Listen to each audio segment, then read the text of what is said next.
जय सिया राम, राधे राधे। कैसे हो आप सब? आई होप आप सब अच्छे होंगे। स्वर्ग से निकलकर कर्ण को 16 दिन के लिए धरती पर भेजना पड़ा था वापस। एक भूल के कारण देवलोक में खाने को मिला था सोना। कर्ण के मरने के बाद पितरों को तर्पण कैसे किया? महाभारत कथा के अनुसार कर्ण को दानवीर योद्धा माना जाता है, लेकिन कर्ण जब अपनी मृत्यु के बाद स्वर्गलोक में पहुंचे तो उन्हें अन्न की जगह केवल सोना ही मिला। कर्ण यह देखकर हैरान हुए और तब स्वर्गलोक के देवता देवराज इंद्र ने कर्ण को बताया कि उन्होंने अपने जीवन के समय में एक ऐसी बड़ी भूल कर दी है जिसके कारण ऐसा हो रहा है। असल में कर्ण ने अपने पितरों का कभी भी तर्पण या श्राद्ध नहीं किया था। आइए पितृपक्ष में विस्तार से जानते हैं कि कर्ण के पितरों के तर्पण की कहानी। महाभारत में कर्ण को एक महान योद्धा ही नहीं माना जाता, बल्कि एक दानवीर योद्धा के तौर पर भी आज भी याद रखा जाता है। महाभारत की कथा के अनुसार कर्ण इतने दानवीर थे कि सब कुछ जानते हुए भी उन्होंने अपने कवच कुंडल इंद्रदेव को दान में दे दिए। और कर्ण को पता था कि कवच कुंडल देने के बाद कुरुक्षेत्र की रणभूमि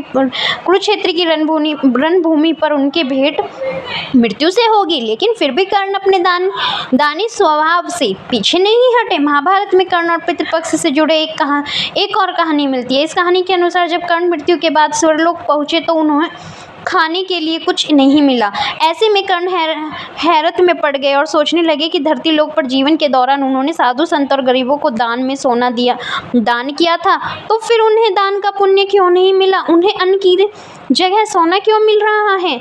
कर्ण के प्रश्नों का उत्तर देवराज इंद्र ने दिया था। आइए पितृपक्ष में जानते हैं महाभारत की यह अद्भुत कथा। अपने जीवन में हमेशा दान करके दानवीर कहलाते थे।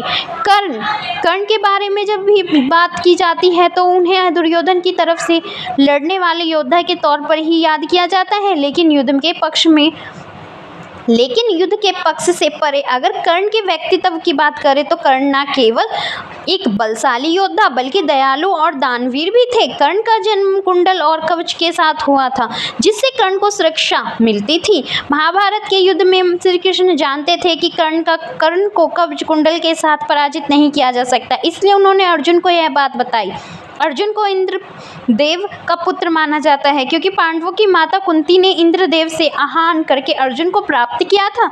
इंद्रदेव ने कर्ण से दान में मांग लिया कुंडल कवच। जब अर्जुन ने कुंडल और कवच वाली ये बात इंद्रदेव को बताई तो उन्होंने अपने पुत्र की रक्षा के लिए इंद्रदेव एक साधु का वेश धारण किया और नदी में स्नान कर रहे कर्ण के पास पहुंचे। कर्ण जैसे ही स्नान करके नदी से बाहर आए तो साधु का वेश बनाया इंद्र ने उनसे दान मांगा।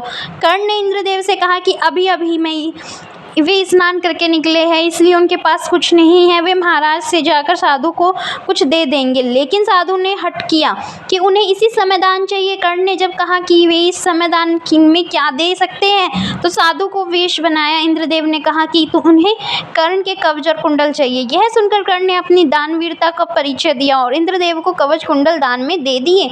कुरुक्षेत्र की रणभूमि पर छल से मारे गए सपित कर्ण और पहुंचे स्वर्गलोक। कुरुक्षेत्र की रणभूमि पर कर्ण को छल से मारा गया था।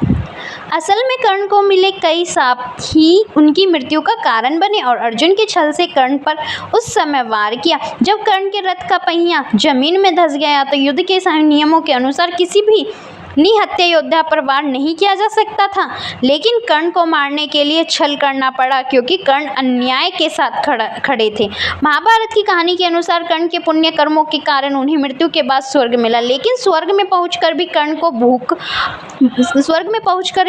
को भूखा रहना पड़ा। स्वर्गलोक में कर्ण को मिला सोना। स्वर्गलोक में पहुंचने के बाद दानवीर कर्ण को हर तरफ सोना ही सोना नजर आया।